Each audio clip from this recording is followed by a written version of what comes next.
Welcome back, my friends. How are you today? And I hope you are doing well.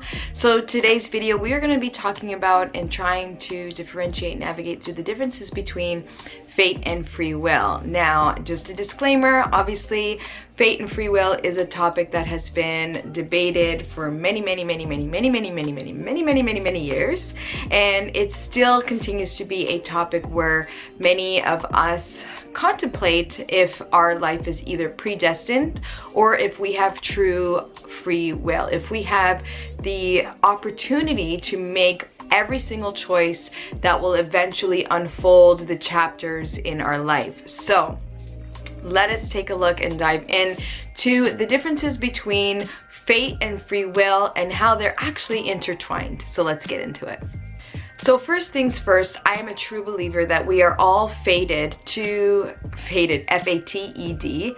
We are all fated towards an understanding of ourselves, of our true self, of beings of light and love and unlimited potential. So first and foremost, I believe that that is our fate, is to understand this aspect of our being, okay? To sort of get past the limitations of our human existence, to understand and tap into the unlimited existence where we came from.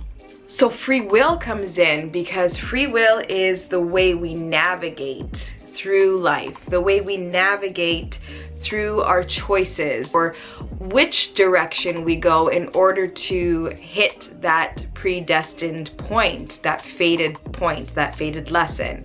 They're all sort of meshed in together. We have an option to play the game or to not play the game, but obviously we've chosen to come here to have this experience. So by default, we're choosing to play this game. So free will kind of works on the concept that we are all quantum beings of unlimited possibilities. You know, we have multiple choices in any given situation that can lead us down different paths, different avenues. So this is sort of the concept of infinite possibilities. You know, the choices are almost endless in the variations that we can choose given any situation. So the fate aspect comes in when we make the choices that bring us in alignment with our destiny, okay? And it allows us to be in a constant state of flow.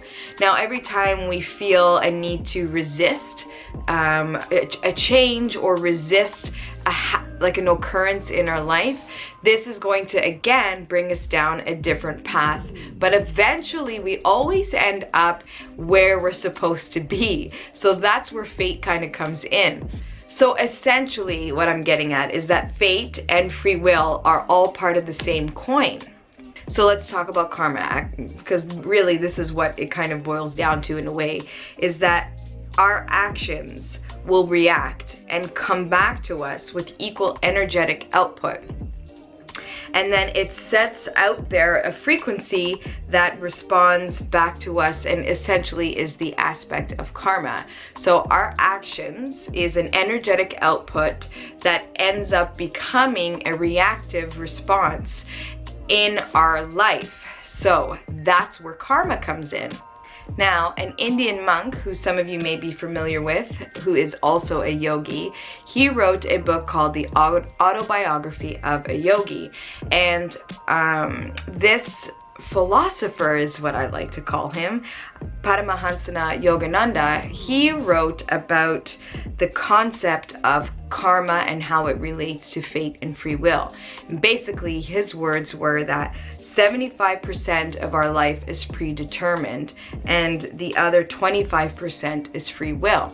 So meaning that 75% of our life is a result of our actions in our past life that are creating this current life that you're living in. And the 25% gives us the control to make the free will and the choices in order to break free from our past life karma and encourage a new energetic output and encourage a new energetic pathway for our life, for ourselves, for our beings. So a lot of people think of karma as this punishing type of energy, but it's actually very benevolent. It comes from a loving place. It's really here to teach us lessons so that we can be, our most optimal and highest self, and the closest that we can possibly be in this lifetime to reaching, enlightenment, to reaching total authenticity. Karma is a loving energy that guides us and shapes us into these beings, our most authentic self. So although karma can often feel painful and uncomfortable at times, and confusing, that's for sure, it is a way of healing and a way of purging any past energies, any past energetic outputs, I guess, that still are lingering or plugged into our being. So really the goal is to purge as much karmic debt as we can so that we have that free will to take command and take control and back over our lives, I guess you can say, without having to carry this karmic debt with us. And the more we're able to purge this karmic debt, the more that variation of 75-25 starts to come into balance. So we have more free will choice as opposed to and less karmic debt to carry. So let me give you an example of fate and free will. Let's look at the story Macbeth, Shakespearean tale of lust, love, power, greed, and witches. So it's such an interesting story because Macbeth really centers around fate and free will. And if you've never read Macbeth, no worries. It's basically, Macbeth was a Scottish general soldier. Yeah, because King of Scotland. He was a Scottish general soldier who essentially went and visited these three witches who told him that he was fated to be king of Scotland. And when he heard this prophecy, he immediately, went home, told his wife, and his wife, who was just as equally hungry for money and power, she persuaded him to kill the king.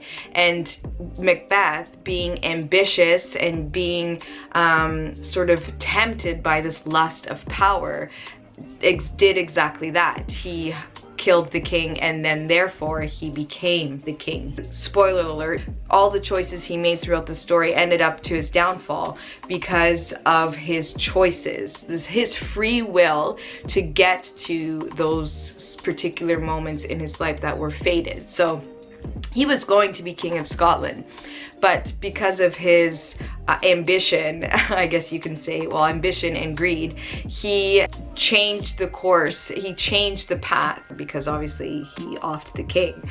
So what happened was it started a cycle of other unfortunate events that didn't really go his way, even though at the time he thought.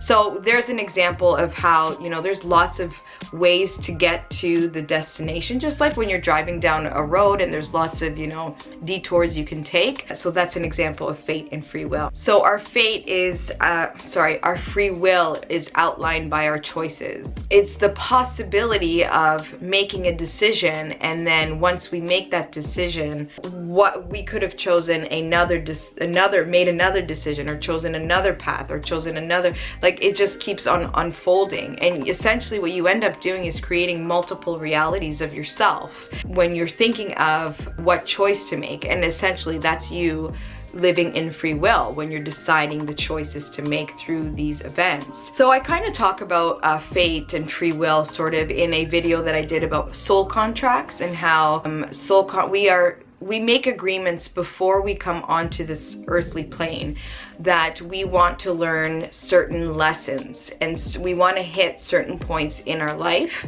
so that we can make a choice, and the choice can either be expansive or it can be retractive. Go and check that out because it really talks about what aspects of our life are determined and chosen by us.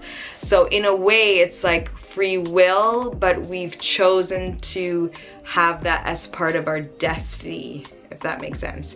And again, it all goes back to that karmic debt, karmic energy output coming in and out in equal sort of exchange. In a nutshell, fate is what is predetermined. It is our destiny. It is the sort of essential, crucial moments in our life that we have anchored into our timeline.